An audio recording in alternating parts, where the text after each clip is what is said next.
Okay, hey guys, it's Lola, and this is a video about my tongue piercing. Basically, I'm gonna just talk a little bit about why I decided to get it done and what my biggest fears were, and then I'm gonna answer some frequently asked questions that I found online about it. Um, Basically, if you would have asked me about 2 weeks ago, I would have told you my tongue is probably the last thing I will ever get pierced. Um, I was at Spencer's on my paycheck day, and I saw the tongue piercing jewelry, and then I was like, hey, like, I'm in a town that like has a ton of piercers, and just because I had one bad experience here in town doesn't mean that all the piercers here are bad. So I ended up going to a piercer that's been open since I was born, basically, and uh, so it's been in for about 6 days. But yeah, okay. Frequently asked questions that I found: does it hurt? I'm going to be completely honest with you, my lip piercing hurt a lot less than this one did, because basically it was stick your tongue out, put the clamp on, and then he put the needle through and the taper and everything, and then did all that. It wasn't so much that it hurt, but it stung a lot. Like, I mean, to the point where, like, I was completely aware of it the entire time. And then the swelling. How bad did it swell? Is it still swollen? Things like that. So I've only had it in for 6 days. The swelling started to become a thing after about 2 hours 2 hours after having it done. And then I took some ibuprofen. I went to bed. I made sure to keep it clean, make sure that it was staying whatever. Make sure that it wasn't going to get infected overnight because ugh. So the swelling has gone down dramatically. It was really only it was really only like really swollen and sore until Sunday. And Sunday it was very minimal, and then it kind of went away later that day. It was just bad when I woke up. And then now,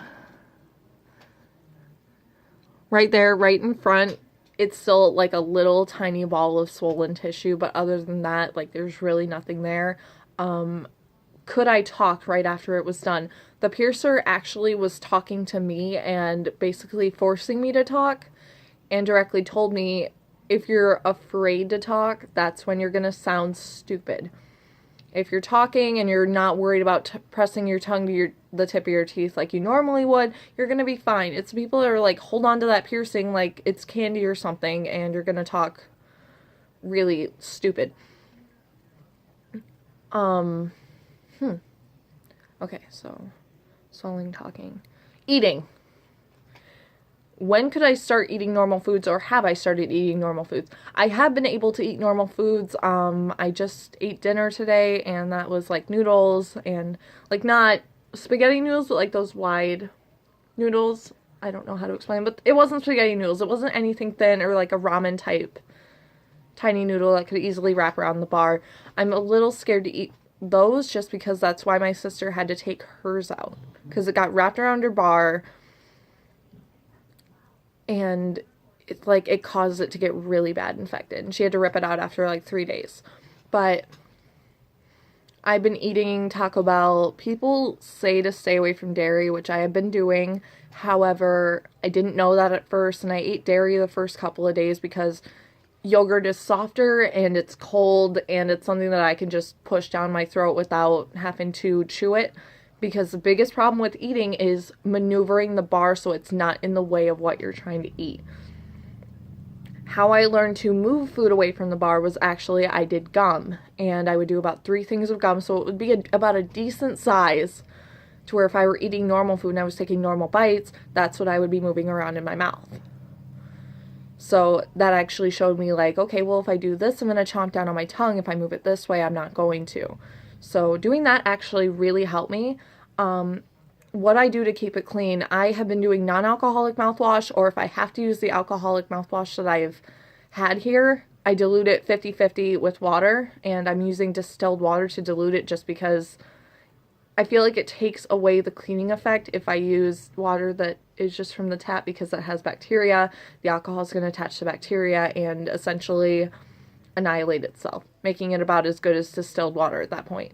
At least That's what I think. I might be completely stupid on that. But if you keep it clean, you try not to talk as much in the first 3 days. I had to go to work on Saturday and it was still kind of sore. I was able to eat a cookie. I kind of injured myself trying to eat that cookie though, but I really wanted that cookie. If you're just careful and you treat it and clean it like you would a normal piercing, if not more so, then you'll be fine. Because if you want to scare yourself into keeping the shit clean, look up tongue calloids, because those are disgusting. You look like you literally have, like, herpes on your tongue, and those, like, they can be surgically removed, I heard. I don't know, but I wouldn't want to get one to find out. So yeah, this is day 6 of it. And yeah, probably the worst part about it is, especially with eating, the length of the bar, just because it has to be longer to accommodate for swelling, because if you have a smaller bar, it's going to press against that and you're going to have a really bad time. So yeah, everything seems to be going fairly normal with it. The only problem that I've had that I feel like isn't normal is it presses against my nerves behind my bottom row of teeth. If it's swollen, like right away in the morning, it'll do this. Other than that, that's not really a problem. And once I switch to a shorter bar, I feel like that won't be an issue. I'll probably make a video about how it is after the healing process. I just wanted to get one while I was still going through it, just so that way it was done and over with, because I tend not to remember the process after so long. Like, I forget, like, oh, I just had this. Like, I forgot how it healed. So yeah, it might sting after the needle is pushed through. The swelling will definitely be a factor the first 3 days, and then that 3rd day it'll still be there, but it will probably go away the more hours you're awake. Things like that. Keep it clean, whatever. Anyway, so yeah, there's that. I finally went and did it, even though I told myself I was never going to. Bye guys. Love, Lola.